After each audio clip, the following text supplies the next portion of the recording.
Good day everyone, my name is Harty Lumar Imbastasa, 20 years old from Barangay Tinabilan, Palumpan, Leyte, Section 2. For this video, I will be answering two questions. So number 1, should divorce law be legalized in the Philippines? For me, it's a yes, because not all marriages remain healthy, especially some couples experience abuse, cheating, and abandonment that can cause more pain and harm, especially to the woman and to the children.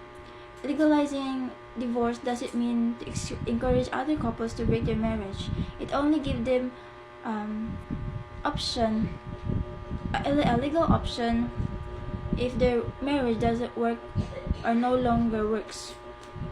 So number 2, one of your parents is suffering from stage 4 cancer and will eventually die in a few days' time.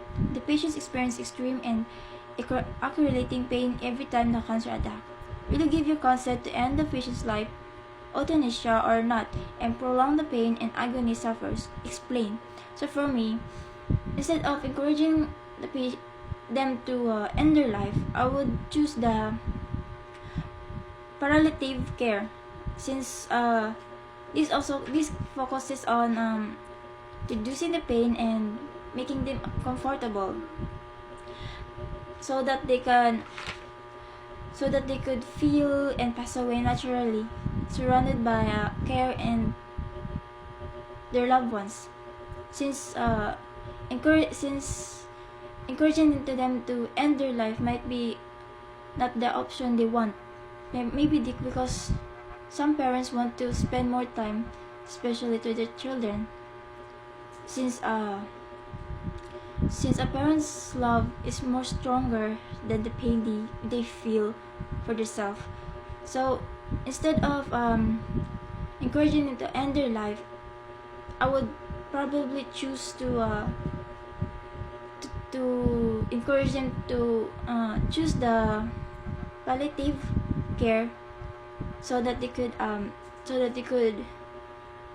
feel less pain and comfortable, while they also know that they will be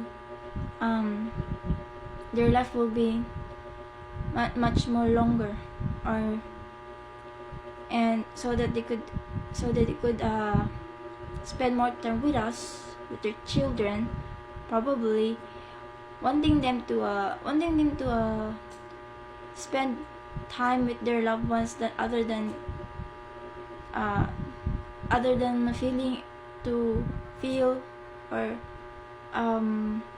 think of the pain they feel other than losing or not spending time with their loved ones.